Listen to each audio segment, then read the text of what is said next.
Everybody, Henry is delivering the whole webinar today. It's not Phil, it actually is Henry. We've tricked you all. And hey, Steve from Toronto, Steve Curtis, greetings. Any other Canadians in the house? Or more importantly, any more Welshmen? That's what we want to know. There's 2 Welshmen on here right now. So if any more Welshmen in the house, let us know. Anybody from Cambridge to join Henry. All right, so we are live on Facebook now, Phil, too. How about that? Awesome. How about that? Let's see if we can go live on YouTube. I know we can't. Okay, just the one. Steve from Toronto. Who else we got in the house? Let's see everybody. All right. We've got Amanda, we've got Chip, we've got Emma, Eric, Jill, John, Paul, Michelle, Todd.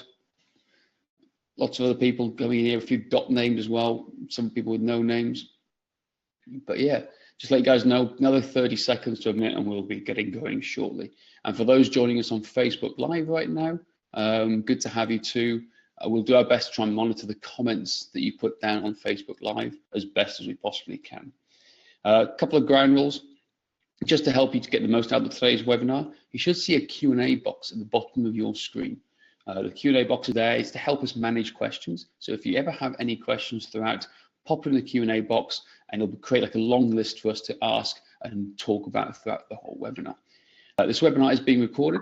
It's going live on Facebook, so you'll have access to the replay as well shortly afterwards. So just remember the Q&A box at the bottom of the screen to ask any questions. All right, we've got Paul from Newcastle and Eric from Chicago too. All right, mixture. So I'm from Brisbane today. Phil, where are you calling in from today? I'm in San Diego. We all know about San Diego. Today. Say it again. Actually cloudy here. I don't believe it. Yeah. Don't believe it.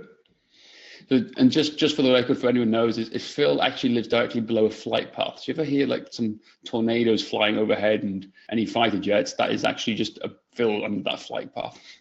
It's not any flight path. San Diego is the home to the whole US Pacific Fleet, and we live directly underneath the flight path of all of the aircraft that go out on their training exercises. So if anybody likes if there are any aircraft geeks out there like me, who sit on the balcony and go, "Ooh, what's that one?" It's like every 5 minutes. But anyway. Awesome. Well, Phil, if we lose you halfway through the webinar, we'll understand why. Okay, it'll be like a big roar of a noise, and Phil will be just running out to the window. This is all good. All right, I think we're good to go. I think we've given everyone enough time to join us today. Hopefully everyone can listen to us. If you can just comment in the chat box very quickly to make sure that you can hear us and that you can hear us loud and clear, just so that it's all good, and we'll get going. All right, so we'll wait for the first one. Who's going to be the first person to type in? They can hear us. Once we hear that, loud and clear from Steve. Perfect. That's good enough for us. Thanks, Steve. Phil, over to you. Right, so we're going to learn how to create a kick-ass training plan. We'll go over who I am shortly and the structure of how this is going to work. But what you'll learn today is you may have been hearing Strength Matters talking about what is the everyday athlete for the last few months. We're going to dive into that and give you kind of the whole background, but we'll present in a very quick way, just so you got a clear idea of what it is. All the components that make up complete athleticism, how to identify your own weaknesses, because as we know, we're only as strong as our weakest link, how the human body moves, and how to program to suit your own needs. There's a ton of ideas towards the end where you will really learn how to put your own program together. So the first part is a little bit informative. The second part of this is kind of a little bit more interactive. So you hang on with us just till the second half.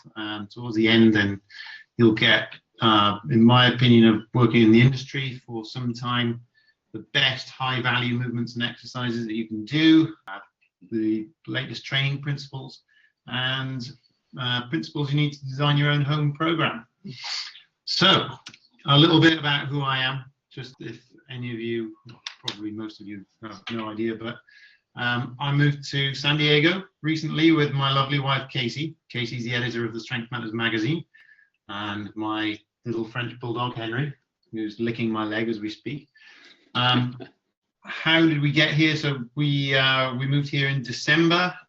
Prior to that, I was well, let's go on to the next slide. So Royal Marines Commando, 2005 to 2011. Spent a lot of time dressing up in funny outfits. Went to war a few times, a lot of time in Afghanistan. Kind of thought, as you know, it's kind of put into our heads that we are the elite and we are the strongest when it comes to physical training and physical exercise. But then after 6 years in the strength and fitness health industry, working in London, realized that everything I thought I knew as a Royal Marine was mostly wrong. It was very specific towards people who wanted to go to war and fight. So yeah, 6 years as self-employed sports and remedial massage therapist in London. Also did a fair bit of personal training, group training, competed in a few triathlons after leaving the Marines. Prior to the Marines, I was an avid triathlete. So Phil, just very quickly going back to that photo, there's a photo in the top right of the screen of a very famous mountain hill range. Would you like to tell people what that is and where that is? that is my home turf. I am from South Wales. Woo! I'm sitting on the top of the highest peak in Wales, which is Pen y Fan. During my time in London, I used to organise. I came up with a little company called Mountain Ninja Race. The idea of Mountain Ninja Race was we would take people who wanted to test themselves the same way that Special Forces do, and I had a series of checkpoints and a series of Marines dotted at each checkpoint. We basically used to give people the experience of going through Special Forces selection along the hills. That was a good bit of fun. So that's me just enjoying the views, sitting on top of what I thought at the time, and I pretty much still think that is top of the world. That's home to me. Yeah. Highly recommend it to everyone who wants a challenge or fancies a challenge. If you just Google SAS selection route, or it's called Pen y Fan, it's a Welsh name. I'll type in the chat box how it's spelled, but it's worth checking out. Worth checking out the history and seeing the route. And if you do want to challenge yourself at any one point, I believe the whole course needs to be done. Is it 4 hours, Phil? I think it needs to be done. Yeah, it's rigorous. Takes about 4 hours. You've got kit and you basically run over this roller coaster of a route. It's very hard psychologically. It's grueling. Absolutely. I'll post in the comments below. But anyway, that's not a hometown back in. It's a home country back in Wales. So as you may hear and see quite a lot, that we'll be talking about Wales throughout this whole webinar, because we're co-hosts and we're going to be talking about the entire time. So I'm not going to apologise. I'm just going to say right now, Wales. That's it. We're the best rugby team in the world. Anyway. Absolutely agreed. All right, Phil, over to you. So next slide. These are people who exercise. Combined population of UK and USA. I pulled these stats from about 12 different sources, government sources, mostly government sources. I tried to minimize private sources, but the outcome was about 60% of the population are completely sedentary, only about half of which are completely sedentary without any intent on exercising ever.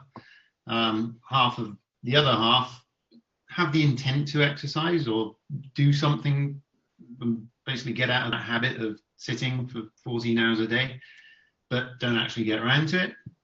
About 20% of the entire population, and I'm talking about the entire population, I mean adults between the age of 16 and 60. So 20% do a little bit, but not enough to be classed as enough. We'll come to what is enough in a sec. 20% of adults do enough exercise, and that's just as far as the government are concerned. If you're watching this, it's likely that you're already exercising, and your standards of what enough exercise are probably completely different from what the government standards of what enough exercise are. But generally speaking, it's normally up to 2 hours, I think, of light aerobic exercise a week over lots of different bouts, and 2 resistance training sessions per week. That's what the government on one of the websites classed as what is enough.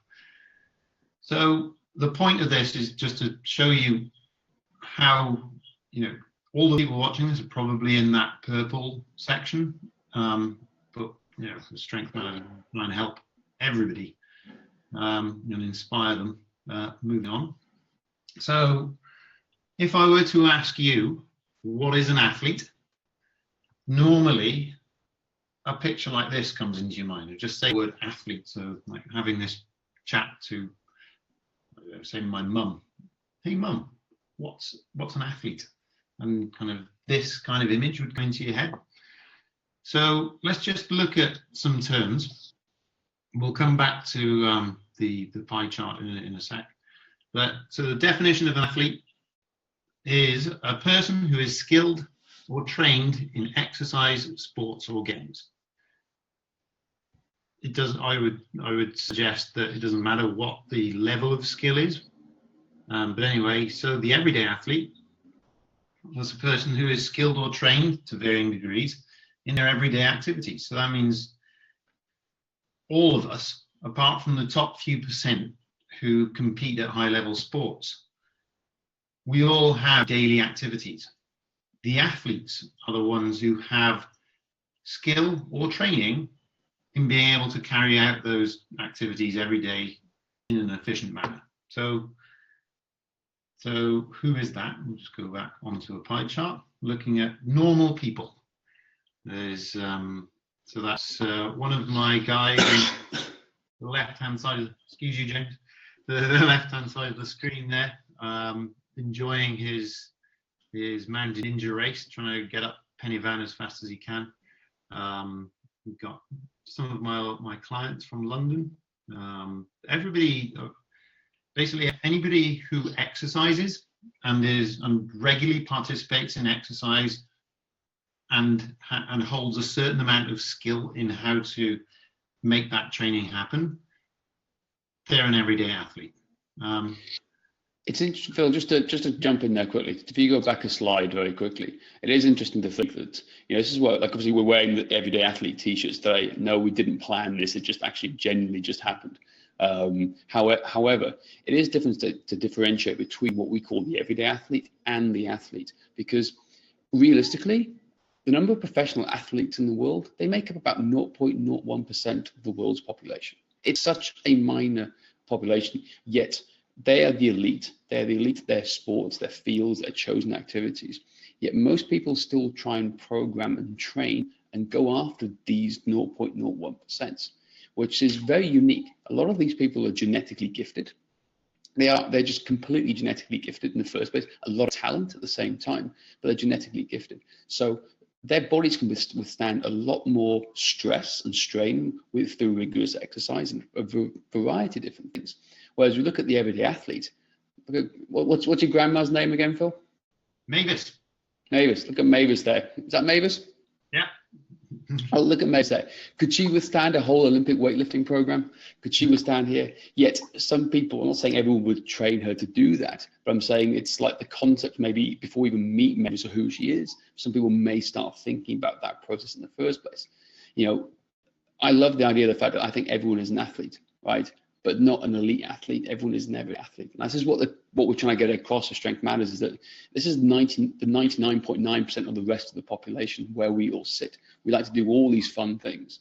And this is what we need to train for. Like almost like you said to me the other day, was like you always need to be battle ready. And that's what the goal of the everyday athlete is that you're ready to perform your tasks, your daily activities, whenever it's called upon. Whether it's running across a road, running to catch a glass that you almost knock over like me this morning, or whatever it is. That's what the everyday athlete's about. Yeah, I'm going to bounce straight back off you on that one and mention that I was in a workshop with Steve Maxwell a few months back, and he went around the room to a whole group of trainers and industry folk saying, what is your goal? What is your goal? What is your goal? And they would come out with, oh, I want to press half of my own body weight. I want to be able to snatch my own body weight. There are all these kind of weird and wonderful goals. And Steve said, I would ask you this question, and this is the way that you should justify your goal. Do you think that this will still be your goal when you're 80 years old? And if the answer is yes, I'd say crack on, that's a good goal. And that stuck with me ever since as a really good ethos. But anyway, slightly off point. Next. Right, so let's look at everyone's scale of athleticism. So you've got a scale of 1 to 10. Somebody who scores 0 are the sedentary couch commandos. 10 are the elite professional athletes, 9 or 10.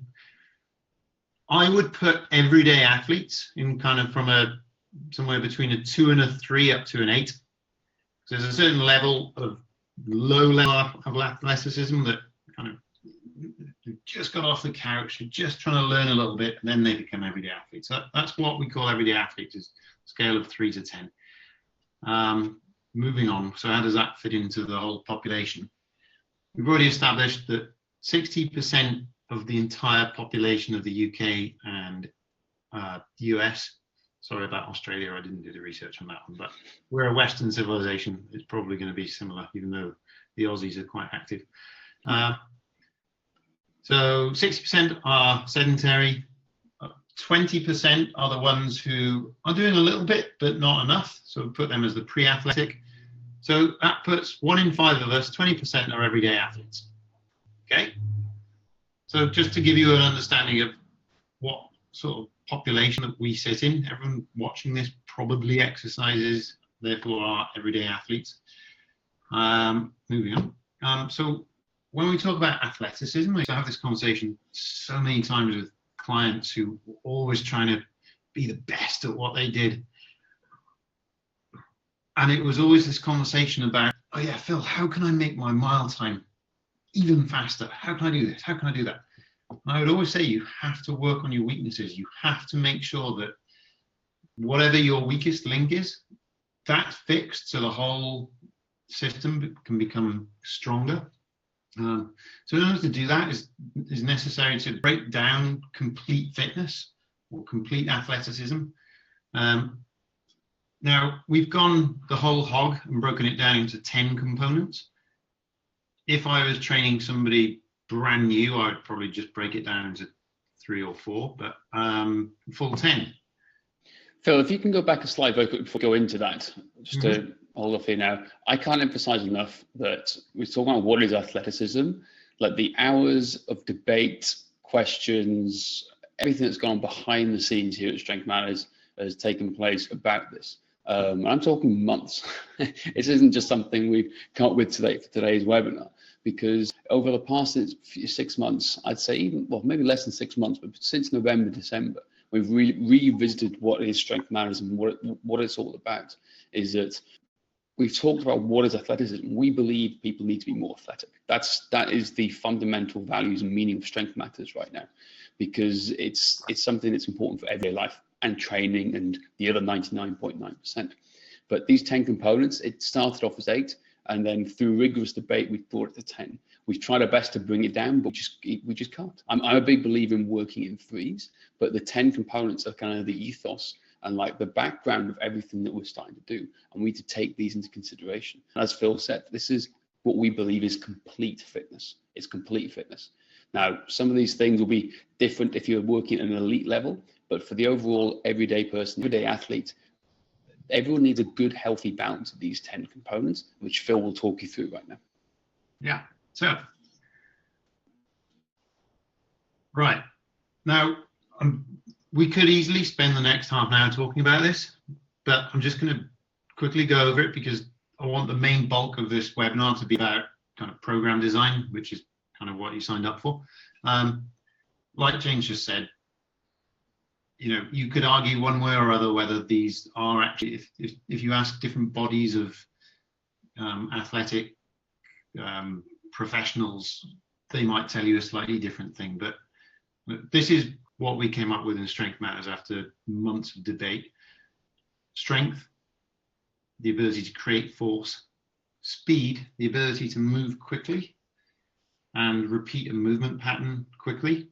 Power, the ability to move something of mass or accelerate something of mass. So you're talking about moving a heavy object quickly. That could even be your own body. So power also means acceleration in speed. Stability, the ability to control your own movement, control your mobility. So if, let's say, you go into a horrible flexed position when you go over and bend over to pick something up, that means your stability score is quite low. Mobility, your range of motion through your joints and your ability to move well through that range of motion. Cardiovascular capacity, that's the efficiency of your heart and lungs to give oxygen to the working muscle, otherwise known as VO2, but we wanted to keep it as simple as possible. Mental resilience, very important, I believe. If a human is deficient in all other 9, but has incredible amount of mental resilience, as does my grandmother in one of the earlier slides, then that'll pretty much get you through. Moving on, agility, the ability to move from one movement pattern to another in an efficient manner.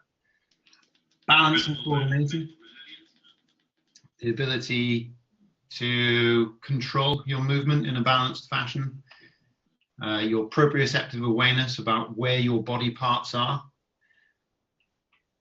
And endurance, your ability to keep going, stamina. Now, I'm just going to go back one and say, now, like I said, if I were to, this all seems very kind of, what's all this? If I was training somebody brand new, I would break this down into and put agility, balance, coordination, mobility, and stability, or probably stability, all in one category of just motor control. Speed and power for this person would be down the bottom because they come last. We'll come on to that later, bear with me. Yeah, strength would be, so mobility first, then motor control, then strength and speed. Anyway, moving on. So Phil, just to recap now, say somebody, if it's go back to the pie chart of like the pre-athletic, like the completely sedentary people, obviously we're not going to overwhelm them with everything that's on this screen right now and just do everything at once. So can you just recap again very quickly, which components would you look at when you're working with pre-athletic people? And what's your main focus on? This is covered right towards the end, but I'll just touch on it now.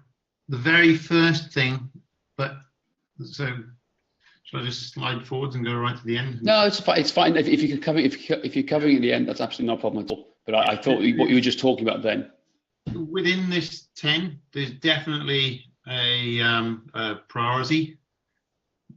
I'll recap quickly. The first priority is establishing good movement, the ability to move your body. Second priority is then adding a little bit of load and increasing your cardiovascular capacity. So and the third priority is then incorporating endurance and power. But we'll get onto that later. Perfect, that's fine. Although if I have to put my sunglasses on very quickly, the sun has just come up over the buildings outside my apartment right now, and it's just blinding me as we speak. So if I promise you, it's not for fashion status that I'll be putting my sunglasses on anytime soon. It's because I'm being blinded by the sun.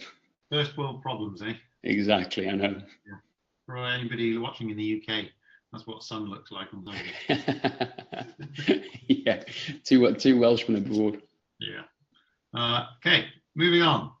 Now, so before we go on to this, it pretty much ties off the first kind of part of this webinar. Rate your own athleticism. Let's just run through this quite quickly. I've started my stopwatch now. We've got 2 minutes. Grab a pen and paper. I should have asked you to have a pen and paper at the ready to start with, but grab a pen and paper. You'll need a pen and paper later for program design anyway. Go through the list of 10 and rate yourself out of 10 for each of the components. But literally spend 10 seconds, 15 seconds on each. Whilst you're doing this, I'll talk you through it slightly. But yeah, so we carry on for another 90 seconds. So Strength. How good are you at producing force? How well can you move things and carry things? Power. Are you good at exploding into action? Are you really quick off the mark? Can you leap like a cat? If you were to come across a heavy sandbag or a heavy object on the floor, could you toss it into the air? Speed. Phil, just very quickly before you go over here now, and when you're thinking about this as well, you're rating yourself between 0 and 10. When we're talking about strength, think of maybe the strongest person in the world. So let's just say Brian Shaw or Eddie Hall, some of the world's strongest men. They're obviously a 10 out of 10 when they're lifting stuff and strong. How do you rate compared to them too? Think about that. So obviously everyone likes to think they're a 10 out of 10. We obviously all are, but compare yourself to someone like that. Same with some of the most powerful people you know. And we can give examples. Phil, who do you say is the most strongest people in the world? Just think world's strongest man competition. Yep. Eddie Hall. Eddie Hall. Perfect. And power-wise, who would you think about someone like that to help people try and gauge themselves and compare themselves to? Powerful. So you're talking about producing force really quickly. So Usain Bolt. Still back to strong men. Strong men can throw things, which makes them powerful, not only strong, but powerful. Perfect. Speed. Thinking top of the line, maybe Mo Farah, 800 meters runners, 10,000 meter runners. They may not be as fast over the first 50, 100 meters, but once they get going, they're fast. Agility, like a dancer, performing arts dancer. Are you nimble on your feet and can you move easily into any position? Endurance athletes. Can you keep on going? Can you keep walking forever? Do you have to stop and keep taking rests? Cardiovascular capacity. Simple one. Can you walk up 3 flights of stairs without having to open your mouth? Do you get out of breath easily? So we're thinking, moving on. Balance and coordination. This is a good balance test that I'd suggest maybe you jot it down and try later. Can you balance on one leg with your eyes closed for more than 30 seconds? If you can, good. That's kind of a balance minimum. If you can't, then I would question, that's kind of a bog standard for anybody and everybody to be able to do that. Phil, on that balance and coordination one, I love that. There's a funny drill that I was shown once, and it was something along the same lines. But if anyone out there has clients or they want to try themselves later on today, try bouncing on one leg with your eyes closed, but have a pair of shoes on. And your goal is to take on one leg with your eyes closed, take that shoe off and put it back on again. Mm-hmm. And it's a good little test to see where you stand, and have some fun. And you can have some fun with your clients and trainers with it as well. We used to do it quite a lot to just see where people are at. And it's a good way to see, because sometimes you can do it, sometimes you can't if things are switched off. It's just a good little test at the start of some sessions, some days, to see where you're at. So moving on quickly, stability. Can you control your movement? When you balance on one leg, do you know where your other leg is? Can you touch your toe? Can you control your pelvis when you bend over? Mobility. Are you flexible? Mental resilience. How are you with discomfort? Can you keep going when the going gets tough? Can you pick yourself up when you fall over and carry on again? How much fight do you have left in you? Okay, I'm going to move on now because that was well over 2 minutes. It's fine, but just very quickly as we're doing it now, did everyone manage to score themselves? Anyone have any interesting numbers? Anything surprise them on the numbers that they scored? Anything standing out for them? Let us know in the chat box, and we'll happily talk about this, and we'll discuss it here now as we're coming through. But just give yourself an honest rating from 0 to 10 for each of those 10 components, and to see where you really fit and where you stand up. And we'd be interested to hear how you thought, what your thoughts are. Obviously, we've taken longer than normal to explain this, but you can do this very quickly with anybody in less than 60 seconds, potentially. It's a very quick assessment tool that we really believe in. It's easy to use and implement straight away. Thank you, Phil. So you look at your scores out of 10, and want you to write down on a piece of paper what your 2 or 3 weakest areas were. We'll come back to those later. Okay. What's your weakest areas, Phil? There we go. I did that myself, and that's what I scored. So strength and power are my weakest. So I'm a long-legged endurance guy. Mobility's okay. Been working on it a hell of a lot. When I left the Royal Marines, I was probably mobility 1. Then interestingly, I only worked on mobility for about 2 years. Without doing any endurance work, I became faster over every running distance, from sprints up to half marathons. So that's the importance of working on your weaknesses. Now my weaknesses are power and strength. So what I'm working on. It's a good little chart to see there, and it's interesting to say, because if anyone knows Phil, who's trained with Phil and sees what he can do, he is Mr. Endurance guy. He is like some of the stuff he finds. Give an example, Phil. What's one of your quickest 500-meter row times, as an example? 119. 119. 2,000-meter row. I can't remember off the top of my head. Sorry, I haven't done it for a while. It's quick anyway. There you go. All yours. Right. So that pretty much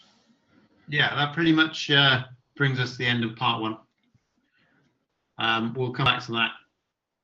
Because James has been asking you questions, we'll kind of miss this part, and the following part's going to take about 20 minutes, making the whole thing 50 minutes. Do we have time for a quick 2-minute movement snack? I think 60 seconds. So wherever you are, anywhere in the world, like I said, if you want to stand up, like I'm obviously on my couch here today. Right. Phil's already standing up. He's got his little stand-up desk. Couch, James, right? So I'm gonna, for those of you who are on a couch or a chair, I'm gonna guide James through a little thing that he should do whilst he's sitting on a chair. Right. So first off, put your hands behind your head. Lift up to the rib cage. Pull the shoulders down. Inhale as you exhale.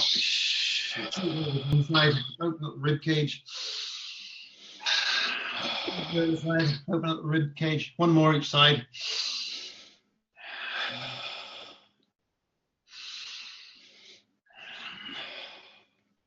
Okay, now stand up.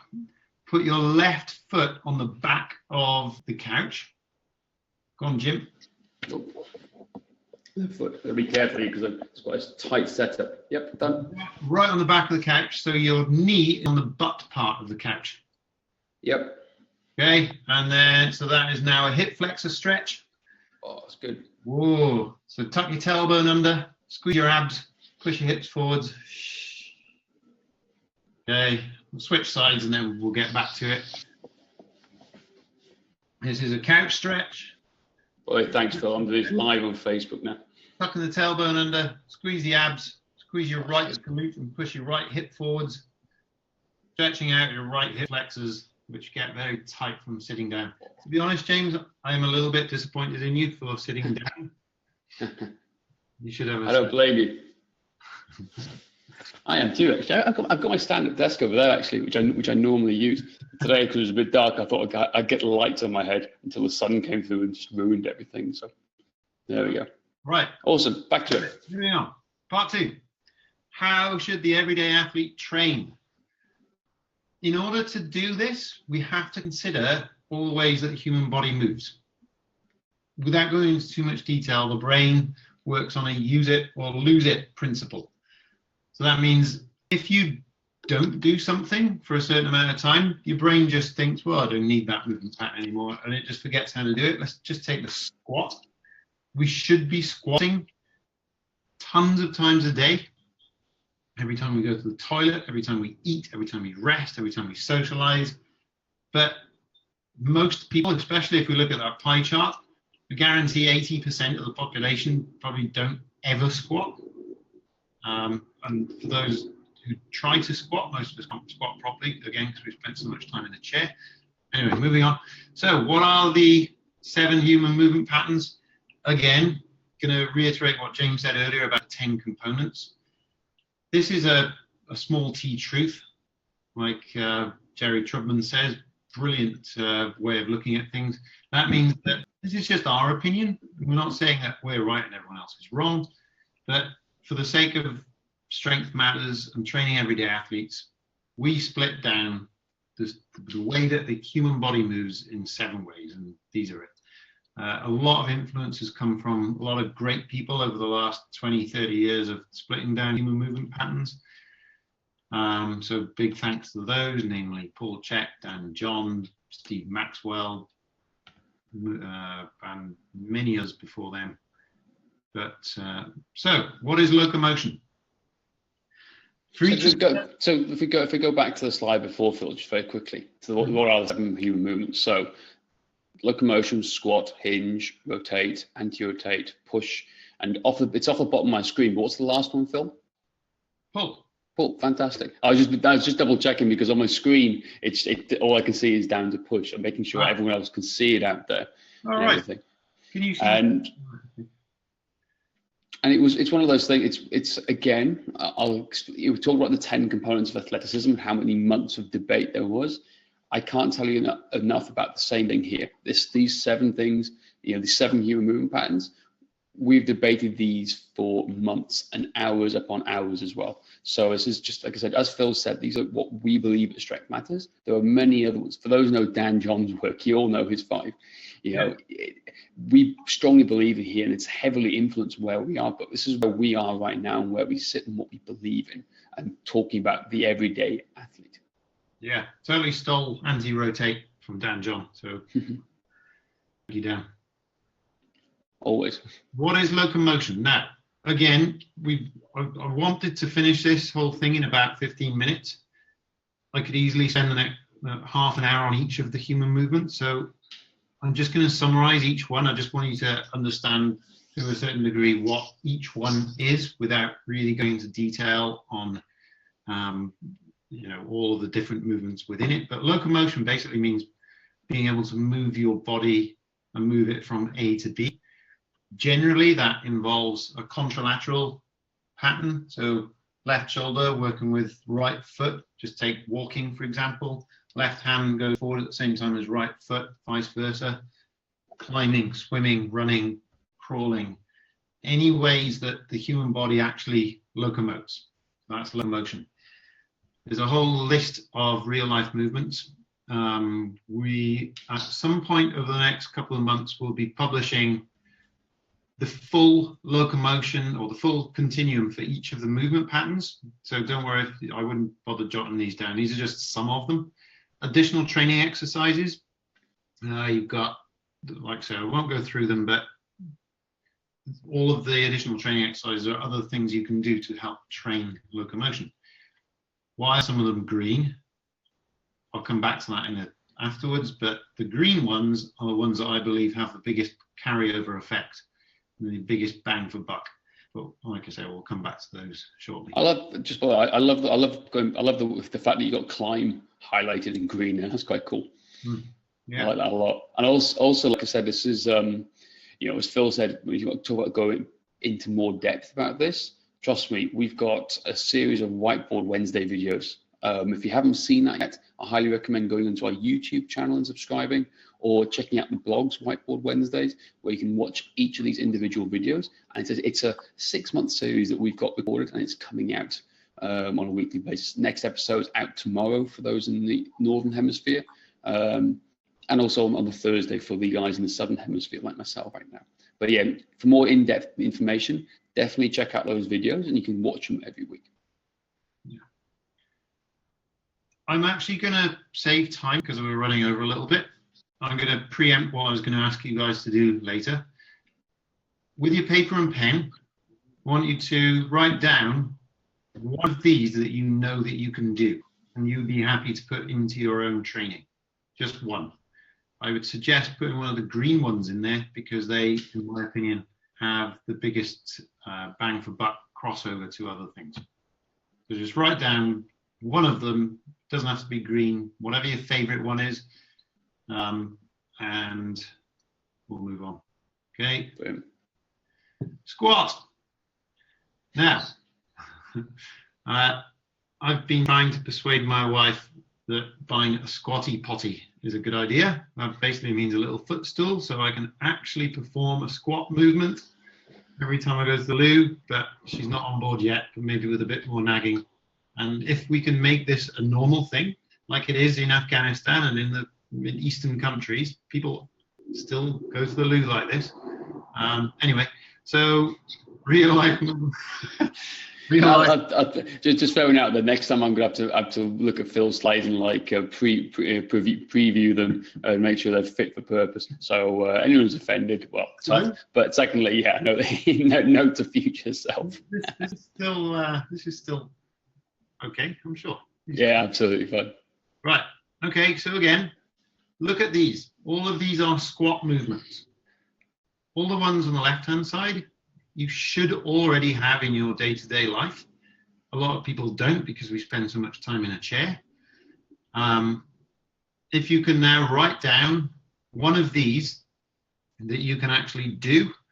So the ones on the right-hand side, the additional training exercises, they're mostly in a skill level. So a face-the-wall squat is the lowest skill level on that list, whereas the Olympic snatch is top end skill level. So I would say just choose one squat movement from that whole list, write it down on a piece of paper, and we'll move on. What you might notice is that some of them are the same on others, which is even better because that means that one exercise will cover two movements. But anyway, carrying on. Hinge. Hinge means to hinge at the hip. The reason that's different from a squat is in a squat, the knee joint and the hip joint, they both flex at a similar degree, whereas a hinge means pretty much the shins mostly stay upright and all the movement comes through the hip joint. If you imagine a baby toddling along and going to pick something up, you'll see that their hinge movement pattern is really good because they're not going into that horrible flexed position that we adults do. Because they haven't spent years in a chair and they haven't lost that ability yet. Again, get your pen, write down one of these things. Like I say, I suggest a green one because they're the biggest carryover to other things. The reason I haven't put Olympic lifts into green is basically, even though I think that if everybody could do Olympic lifts, they'd be amazing, but most people don't have the ability accessible in order to be able to perform them. But anyway, moving on. Rotate. That when we're talking about rotation, we're talking about three main points of rotation in the human body. One, the thoracic spine. That's how your upper body rotates. Two, the ball and socket joint, that is your hip. And three, the ankle joint. Those three places should rotate enough for you to be able to, if you stand tall, some of you may be sitting, but try this, stand up, put your feet together, look directly behind you. If you can look directly behind you, so I'm going to try it looking at the screen now. My head pointing straight towards the camera means that my rotation's okay. That's a very, very broad way of looking at it. Obviously, there are lots of different points of rotation that could occur to make up for lack of rotation in others. But anyway, without going into that in too much detail. Phil, for anyone who's a Zoolander fan or seen the film Zoolander, I thought you were going to break out into a blue steel look as you rotate. Oh, yeah, I thought you had that look about you. So if you are doing this at home and trying it out, just all pull your Zoolander blue steel look as we speak. So you see how rotation comes into everyday movements. You reach for something, you get rotation through the ankles, hips, and spine, and in order for you to grab it. So again, pen and paper. Write down one of these. If you know what it is. Doesn't matter if you don't. We haven't got time to go into that. Moving on. Anti-rotation. It came up recently. Now, why do we call it anti-rotation? Like I said, we stole it from Dan John because it resonates the best with us. A little bit of feedback, negative feedback came about why we called it anti-rotation, because it in fact just means resisting all movement in the spine. including lateral flexion. But when we're talking about anti-rotation, we're talking about the ability to maintain stability and no movement in the spine. Why do you need that?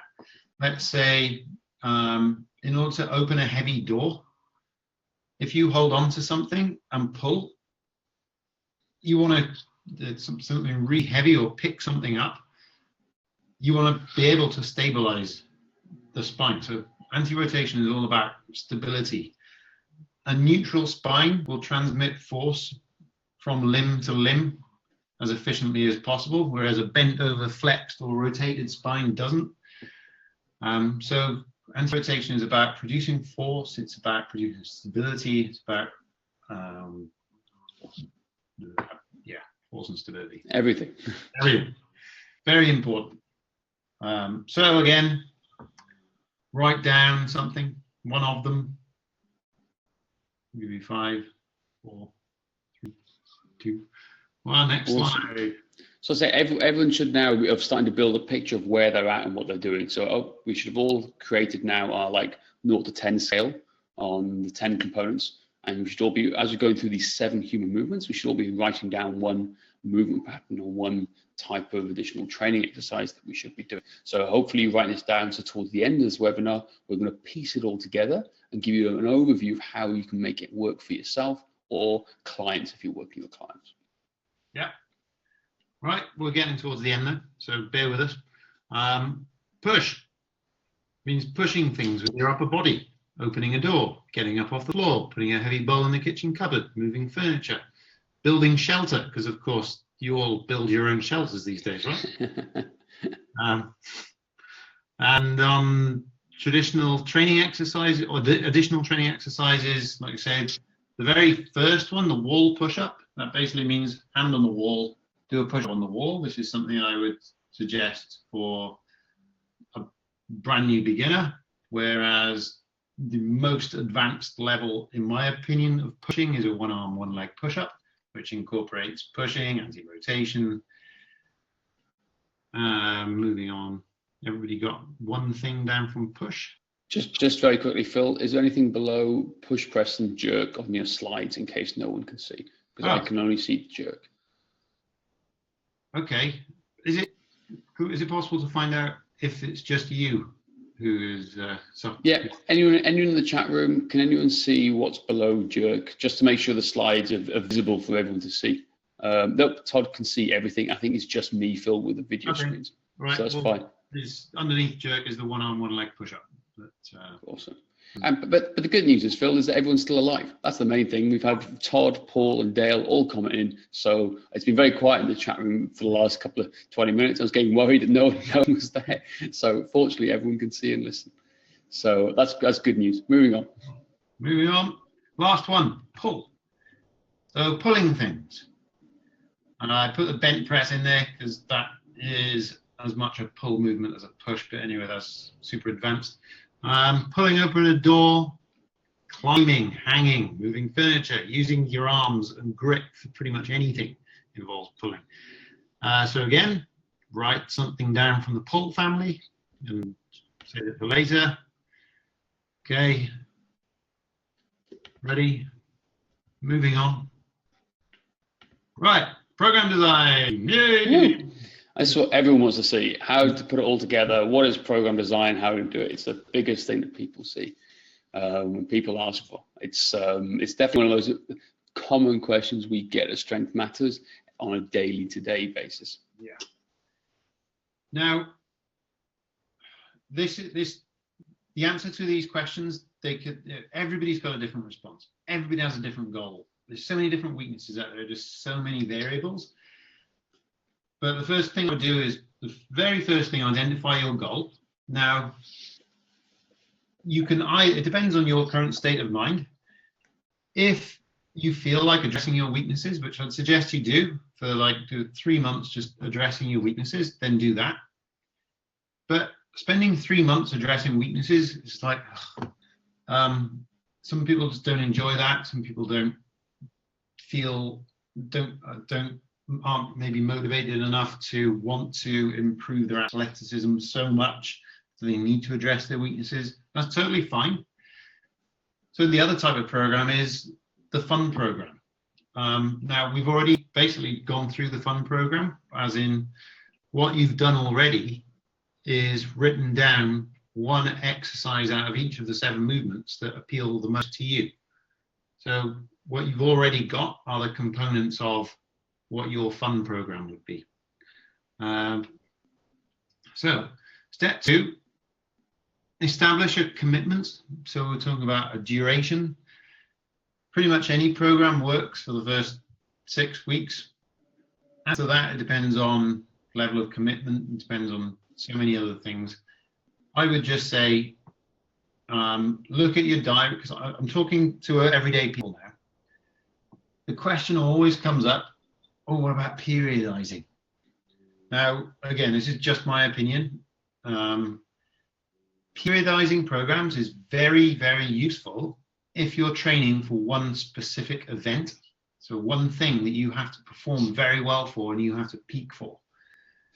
For everyday people and everyday athletes, you just want to be pretty good every day, right, at anything we try to do. So, and generally speaking, in programming for everyday people, life, business, work, something gets in the way, and periodization always goes out the window anyway, because life throws in its own rest periods and periodization. So I would say periodization isn't part of this whole thing. So you look at your diary. Oh, I have a holiday or a business trip coming up in 2 months. Therefore, this program is going to take 2 months. Next thing, how many sessions a week will you commit to? 2 sessions, 3 sessions, 4 sessions, 1 session, doesn't matter. Write it down and probably take 1 off, because what you intend to do is normally a little bit more than what you actually do. Phil, it's interesting as you talk about program design, you talk about periodization, and I think people at home need to start thinking and realizing this. Everyone gets hell bent on 6-week, 12-week programs, and they want to really think about, periodization. We understand the importance of periodization. We understand it. We understand the principles behind it. We understand the theory behind it. What we're talking about here is the practicality of it. Put yourself in your client's shoes. Put yourself in your shoes if you, as an everyday athlete. Can you tell people now what you're going to be doing in 2 months' time? What will life throw at you in the next 7 days? You don't know. I think that's a really important thing. So the best plans when it comes to training, it's great and wonderful if we can stick to it and commit to it. But sometimes life just gets in the way. It's really important to understand that. I love what because again, behind the scenes, Phil interviewed recently the New Zealand All Blacks head S&C coach. For anyone who doesn't know who the New Zealand All Blacks are, they're the most successful professional sporting team in the world, with like an 86% win rate over the last 100 years. That's something to bear in mind. And even more so, it's been a big part of them winning 2 World Cups in the last 10 years, has been Nick Gill, the S&C coach. Phil, do you want to share what his thoughts were on periodization and what he was talking about? His words were something to the tune of, I can't quote him exactly word for word, but were the All Blacks have to perform and peak every single time they play, which is on a weekly basis for 6 months solid. So periodization doesn't exist because they always have to be on the top of their game. So yeah, like I said, programming works really well if you're training for, let's say, a power meet or a triathlon or something that you have to perform extremely well for once. In all other circumstances, I'd say periodization is a waste of energy, my opinion. I think as well, I'll say as well that from a Strength Matters perspective and straight from me and on behalf of Strength Matters, like if people always ask what is Strength Matters about, what is it that we stand for, and is that everyday athlete? It's more the athleticism, that everyday battle ready to perform when we need it the most. That's what we're talking about. That's what we're all about. That's our philosophies and principles and program design. There's so many other great people out there who can tell you about periodization, but this is what we believe our forte is and what our strengths are and what we're going to help and share with the world with our message and information. It's that everyday athlete, that everyday battle ready where you can perform day in, day out. Not about peaking, that's a completely separate topic. We want to make sure you can perform when you need to the most. Right. So we kind of nailed that, our views on periodization. That doesn't mean that the program should be progressive and get harder and harder. Yep. The body gets stronger and stronger. Anyway, next, program design. Consider the biggest bangs for your buck. This is where the green words came in.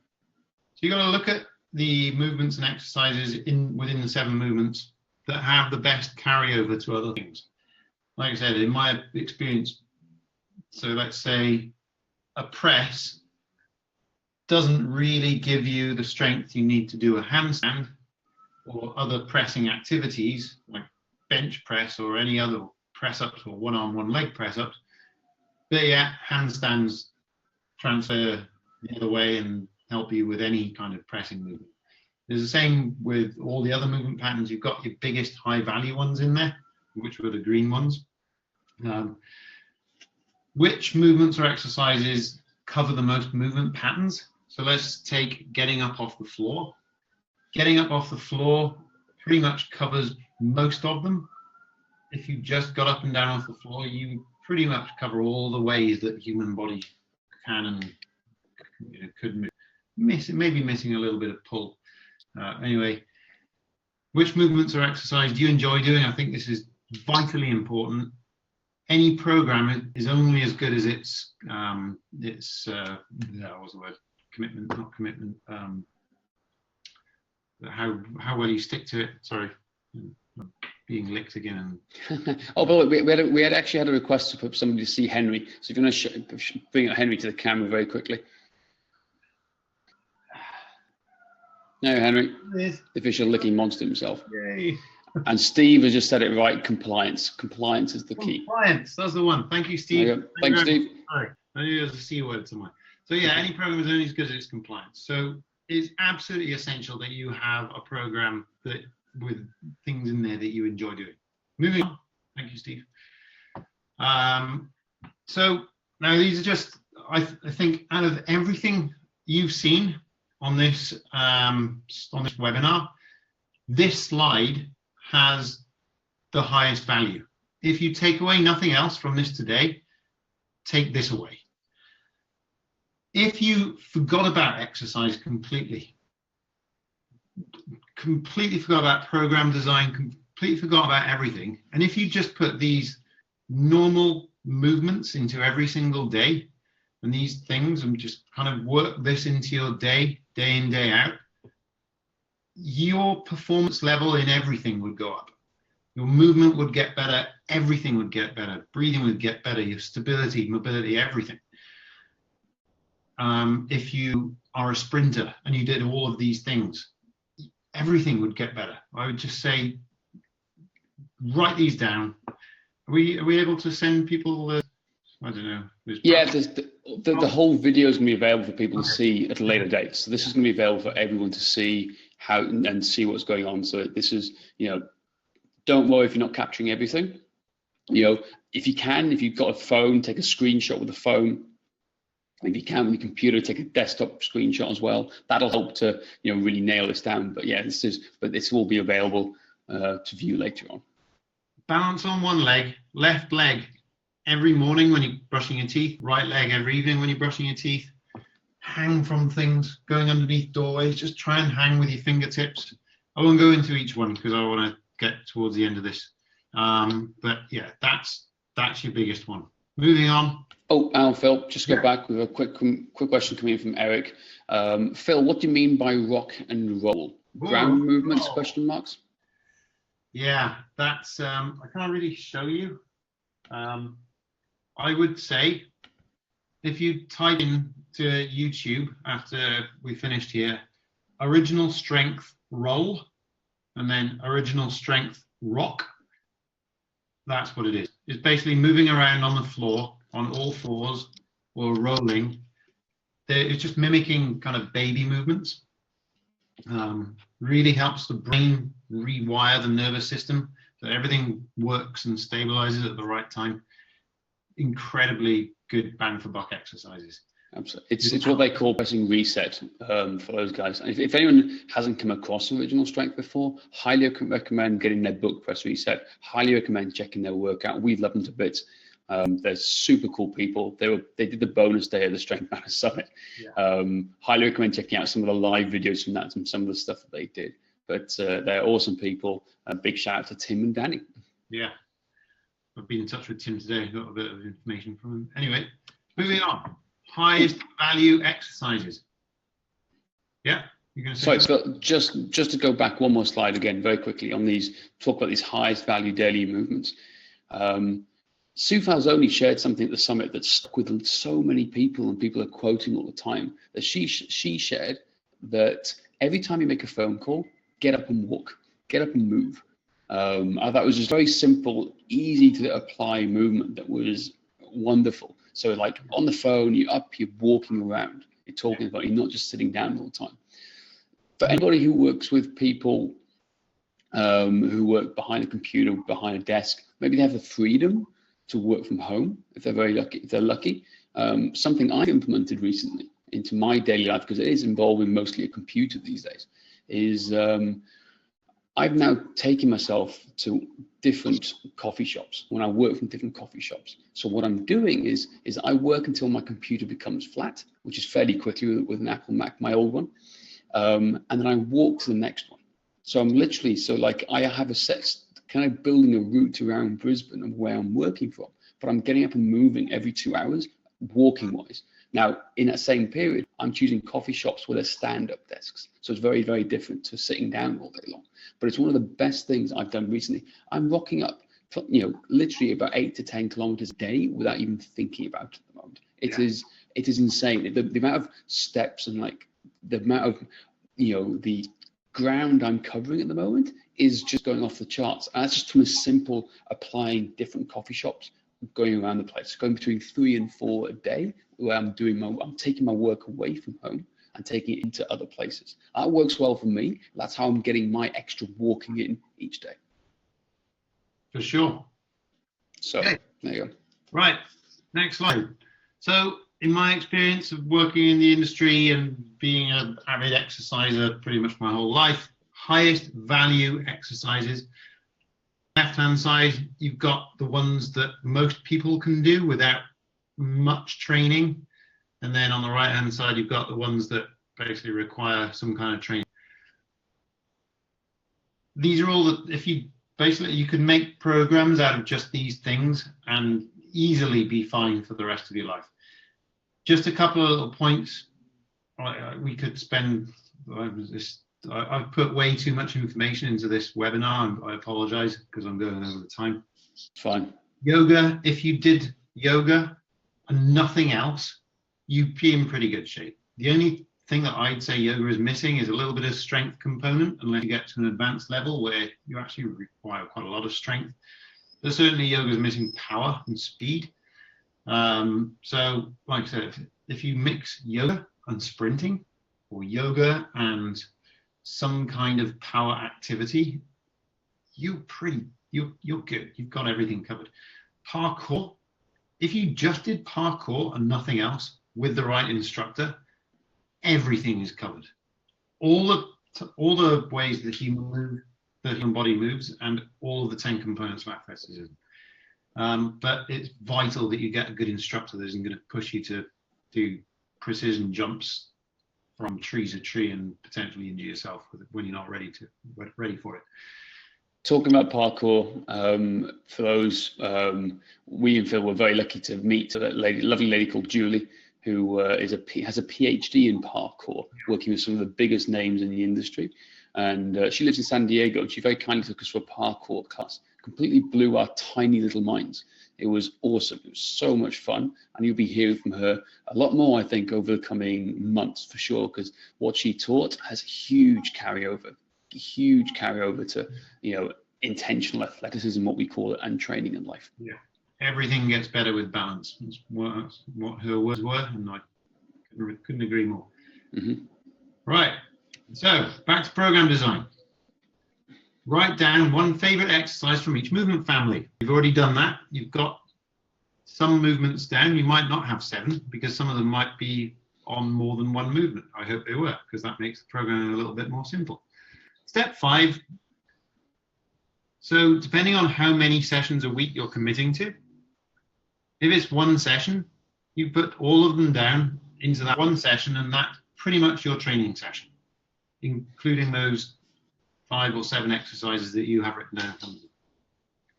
You've got 2 sessions a week, then you would break down, you'd maybe do locomotion, hinge, rotate, and anti-rotate in one day. So out of the movements you have written down in front of you, the exercises, you'd have the ones that cover those 4 there. Locomotion is probably the most important one, so we're going to do it twice. Locomotion, squat, push, and pull. Down there. Okay, 3 sessions a week. It doesn't have to be like this. Generally speaking, push goes with pull within the same session. Hinge often goes with squat. It really doesn't matter. If you're committing to 3 sessions a week, then so let's just say you chose sprinting as your locomotion. You could finish a sprinting session if you've got anything left in you with some push-ups and some pull-ups. Your your hinge squat day could just be some swings and some goblet squats. Your locomotion, rotate, and anti-rotate day could be crawling and getting up and down off the floor. Bang, you've got a full program that covers everything. So the next part, and this is the last part. Right, this is the really complicated, it's not really complicated. Dan John would make it very simple, and this is hopefully where we're going to go with Strength Matters very, very soon, is helping you turn what you have on your paper into a practical program that actually addresses your own weaknesses. Picture there demonstrates picking the right tool for the right job. So I'm just at the moment you have a list of exercises to make sure there's a few priorities that you should take into account that we touched on earlier. Don't add speed, power, and endurance unless you can move well first. Don't add strength, cardiovascular capacity unless you can move well first. That's a recipe for injury. I think my experience as a sports remedial massage therapist dealing with injuries for years in London, having seen hundreds of cases, all of them are a result of people doing parts 2 and 3 without being able to move well first. And the cause of the cause, in my experience of all modern activity-based injuries, the cause is too much time seated. Unless you come from the military where you've done too many bad exercises, but that's another conversation. So anyway, you would put your balance, coordination, mobility, stability exercises as a priority. When you can move well, and that's time to strengthen the movements, then you add your speed, power, and endurance. But all are as important in the big picture. So just going to go back to those 3 components. I think that's a really, look, we've talked about a lot of topics and components. There's a lot of moving parts to this everyday athlete program. Okay, we all understand now there should be 10 components of athleticism. We're not asking you to name them all, okay, but just be aware of them, okay? What we'll ask you to do is start to name the 7 fundamental human movements, okay? Those are the key points today. You know the 7 fundamental human movements. You're in a very good starting point, but just be aware of the 10 components of athleticism, okay? You don't need to know them off by heart.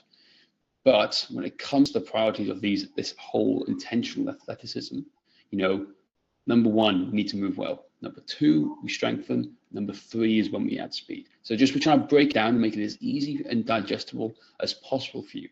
What we're trying to do is take the very complex of fitness and make it into something so digestible and easy to use so you can apply for your own training, for those of the others, your friends, family, clients, whoever it is. But that's the philosophy of where we're trying to go. So 3 things at the end, 7 fundamental human movements, and be aware of the 10 components. Yeah, so I'm just going to tie all this off and give you, at the beginning, promised that all the tools you needed to produce your own program and how to identify your weaknesses and then how to turn that into a program. Well, basically what we've done. You first off establish what your weakness is. You then make a program including all of the 7 movement patterns and put them together in a way that will do them. When it comes to more advanced levels of building strength, then there are certain numbers like, how many sets and reps to certain variables, just moving back a slide. It kind of depends on your training history or goals. When speaking to the masses here, it's too random and too general to say, okay, in order to build strength, you have to do this many reps and this many sets. So I think that with the list of movements you have available in front of you, anybody can make a program out of those things. If you just stuck with those, worked on your weakness, then that's kind of what you have to take away from this. Before we close, any questions? Just so far on the program design? Anything coming in, James? Should we take like 1 or 2? Nothing at the moment. I'm just checking on the Book of Faces because we have 2 things coming in. Oh, we've got 1 question coming. Here we go. Steve Curtis. Can you explain what a good initial baseline assessment would look like and how often that assessment would be revisited to see if there has been any progress? You got that, Phil, or shall I repeat? Yeah, that's so assessment, it kind of, that, sorry to be vague, but that depends on kind of the goal and the individual. So let's say a person's weakness is their power and their strength. I would ask back, what is it that you want to assess? Do you want to assess everything? Yes, movement should be assessed, in which case I would apply the FMS, I would apply Dr. Perry Nicholson's intrinsic tests. I think that to answer that question, I'd need a little bit more detail, specifically what you want to assess. But with everyday athlete, let's say, for instance, the goal is to increase strength, then we would test the strength at the beginning of your 2 to 3 month program and retest at the end just to monitor progress. Exactly how to assess is probably too broad. Phil, can you give an example of what a simple strength test would be? Really simple strength tests would be either a hang from a bar to test grip endurance. If the goal was to test grip endurance and kind of proprioception and body awareness, then you could do an active hang. Push-up is an amazing test of strength. How many proper push-ups can you do? That means rest the chest on the floor with the hands away, place hands under. 1, take hands away. 2, take hands away.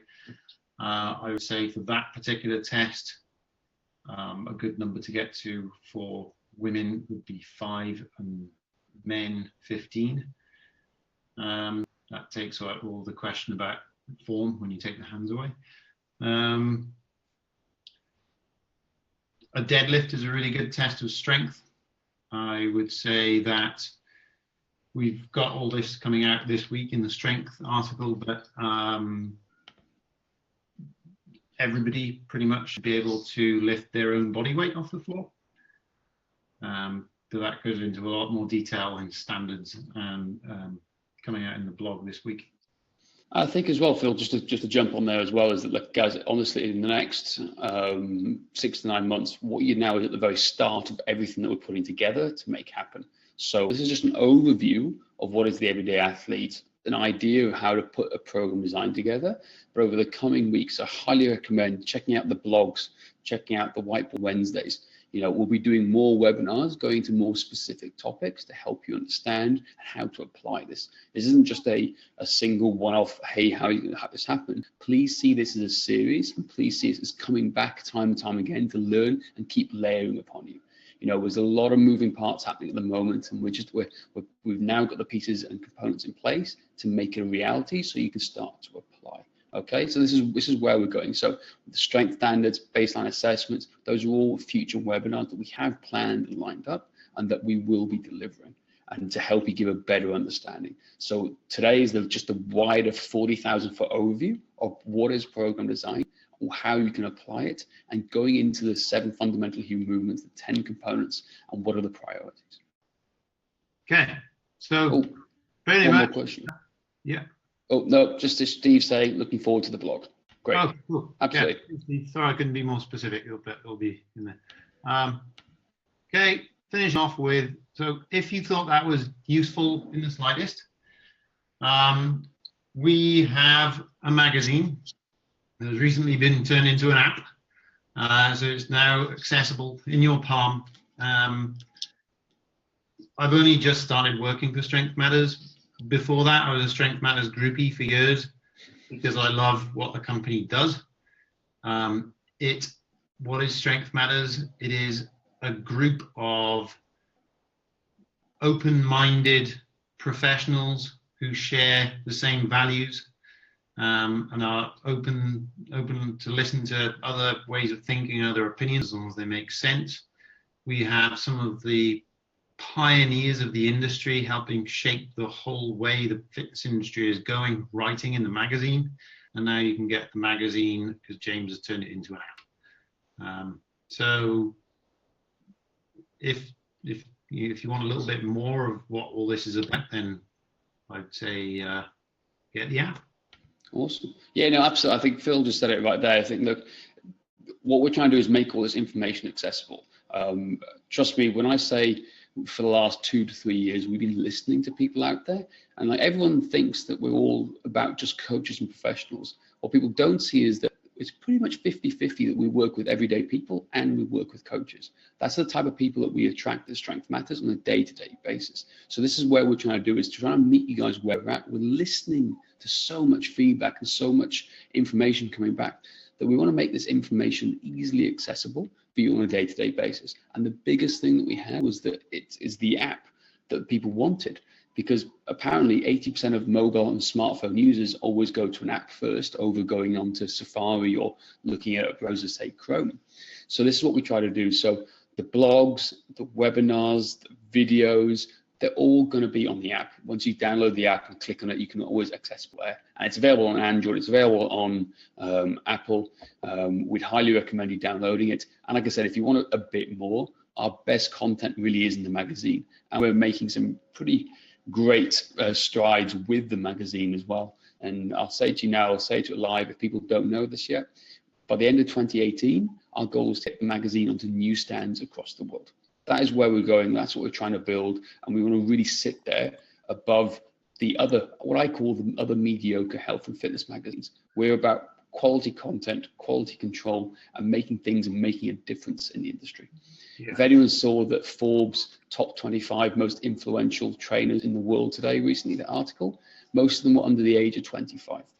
That really resonated with me. And it says to where the state of the industry is, in my personal opinion. Great, wonderful that they're doing wonderful things to motivate lots and lots of people. However, are they moving the industry forward? Are they the educational authorities pushing the industry forward? Or has it come to very savvy marketing skills to get the word out there? What are they doing to move the industry forward? And that's our goal, is that we want to be the go-to resource to create sanity in a very insane world of health and fitness. That's the biggest thing. So if you can download the app, that's the best thing I can ask you guys to do today. If you want to join the magazine, join the magazine. We'd love to have you there and see what the other great stuff that we have to offer as well. And like I said, we'll be back for some more webinars over the coming weeks and months from some great individuals. Phil will be coming back to do more of this stuff as we put together the whole Everyday Athlete program. That's where we're working towards. So at the long term, it's the Everyday Athlete program we're working towards. Phil, we've got one more question. I think us wearing our Everyday Athlete t-shirts has worked well today. Emma has asked, can we purchase the Everyday Athlete t-shirts? Yes, you can. They're now live on the shop. So if you go to shop.realstrengthmatters.com, you can see all the shirts. Click on the Everyday Athlete range and you'll be able to find them there. That went live yesterday. So it was good timing all round. before we go, I'm going to do a quick search on Facebook, quick search on the chat box here. Any questions that people want to ask about the program design aspect? Anyone want to know anything more about how to piece this together, or any more information? We're here to help as much as we possibly can. So nothing on Facebook. Anything in the Q&A section? Oh, Emma says, thank you, great webinar, look forward to many more. Thank you.